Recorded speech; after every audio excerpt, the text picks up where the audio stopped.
ಶ್ರೀರಾಮ ಸಮರ್ಥ March 4.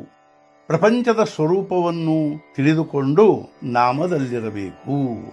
ನಮ್ಮ ಜೀವನವು ಎಷ್ಟು ಅಸ್ಥಿರವಿರುತ್ತದೆ ಎಂಬುದು ಯುದ್ಧದ ಪ್ರಸಂಗದಲ್ಲಿ ನಮಗೆ ಚೆನ್ನಾಗಿ ತಿಳಿಯುತ್ತದೆ.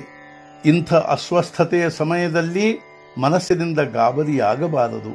ಹೆಚ್ಚಿಗೆ ಚಿಂತೆ ಮಾಡದೆ ಶಾಂತ ಮನಸ್ಸಿನಿಂದ ಭಗವಂತನ ನಾಮಸ್ಮರಣೆ ಮಾಡುತ್ತಾ ಕರ್ತವ್ಯ ಪರಾಯಣರಾಗಿರಬೇಕು. ಚಿಂತೆ ಮಾಡಲು ಮನುಷ್ಯನಿಗೆ ಹೊರಗಿನ ಯಾವ ಕಾರಣವೂ ಬೇಕಾಗುವುದಿಲ್ಲ. ಏಕೆಂದರೆ ಅದು ನಮ್ಮ ಅಂತಃಕರಣದಲ್ಲಿಯೇ ವಾಸ ಮಾಡಿರುತ್ತದೆ. ಚಿಂತೆ ಮಾಡುವ ಮನುಷ್ಯನಿಗೆ ಚಿಂತೆಗಾಗಿ ಜಗತ್ತಿನಲ್ಲಿ ವಿಷಯದ ಅಭಾವವೇ ಆಗುವುದಿಲ್ಲ.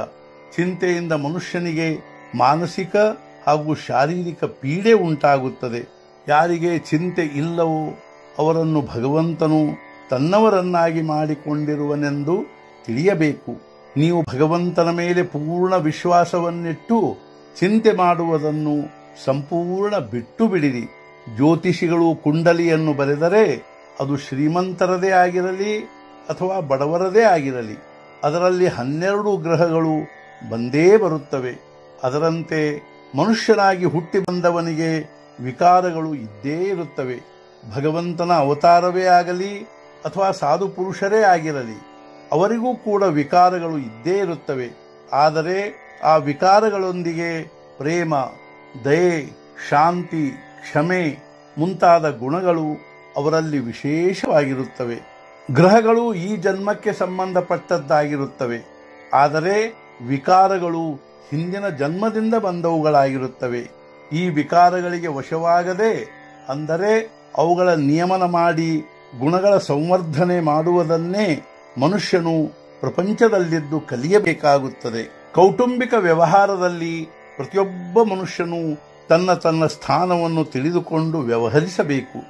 ಯಾರಿಗೆ ತನ್ನ ಮಕ್ಕಳ ಮೇಲಿನ ಪ್ರೇಮದಿಂದ ಅವರು ತನ್ನ ಮಾತನ್ನು ಮೀರುವುದಿಲ್ಲವೆಂಬ ವಿಶ್ವಾಸವಿರುತ್ತದೆಯೋ ಅಂಥ ತಂದೆ ನಿಜವಾದ ತಂದೆ. ಯಾವ ಮಕ್ಕಳಿಗೆ ತಮ್ಮ ತಂದೆಯು ತಮಗೆ ಅಪ್ಪಣೆ ಮಾಡಬೇಕು ಹಾಗೂ ತಾವು ಅದನ್ನು ಪಾಲಿಸಬೇಕೆಂಬ ಉತ್ಕಂಠತೆ ಇರುತ್ತದೆಯೋ ಅಂಥ ಮಕ್ಕಳೇ ನಿಜವಾದ ಮಕ್ಕಳು. ತಂದೆಯ ಹಣವು ಮಕ್ಕಳಿಗೆ ಅನೈತಿಕ ವಿನಿಯೋಗಕ್ಕಾಗಿ ಇರುವುದಿಲ್ಲ. ಅನೈತಿಕ ವ್ಯವಹಾರ ಮಾಡುವ ಮಗನಿಗೆ ತಂದೆಯು ಹಣ ಕೊಡಬಾರದು.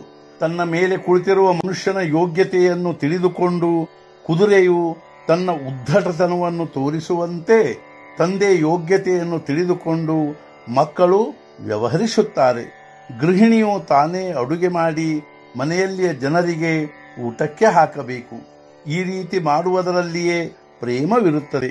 ಪ್ರತಿಯೊಬ್ಬ ಗೃಹಿಣಿಗೆ ಮನೆಯಲ್ಲಿ ಸ್ವಲ್ಪಾದರೂ ಕೆಲಸ ಬೇಕೇ ಬೇಕು.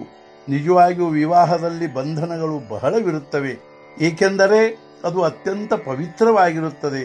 ಯಾವ ಮನುಷ್ಯನು ತನ್ನ ತಾರುಣ್ಯದಲ್ಲಿ ಅತ್ಯಂತ ಸರಳತನದಿಂದ ಹಾಗೂ ನೀತಿ ನಿಯಮಾನುಸಾರ ನಡೆಯುತ್ತಾನೋ ಅವನಿಗೆ ವಾರ್ಧಕ್ಯದಲ್ಲಿ ಸ್ವಲ್ಪವೂ ದುಃಖವಾಗುವುದಿಲ್ಲ.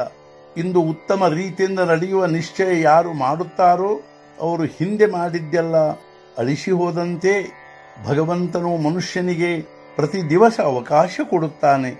ಇಂದು ಸುಧಾರಿಸಿದರೆ ಹಾಗೂ ನಿನ್ನೆಯ ತಪ್ಪನ್ನು ಮತ್ತೆ ತಿರುಗಿ ಮಾಡದಿದ್ದರೆ ಹಿಂದಿನದೆಲ್ಲ ಅಳಿಸಿ ಹೋದಂತೆ. ಇದೇ ಜೀವನದಲ್ಲಿಯ ಸದವಕಾಶವಾಗಿರುತ್ತದೆ. ಇಂದಿನ ಮುಖ್ಯ ವಿಚಾರ, ತಿಳುವಳಿಕೆ ಇದ್ದವನು ತಿಳಿದುಕೊಂಡು, ತಿಳುವಳಿಕೆ ಇಲ್ಲದವನು ಶ್ರದ್ಧೆಯಿಂದ ನಿಯಮಗಳನ್ನು ಪಾಲಿಸಬೇಕು. ಸದ್ಗುರುನಾಥ ಮಹಾರಾಜ್ ಕಿ ಜೈ. ಜೈ ಜೈ ರಘುವೀರ ಸಮರ್ಥ.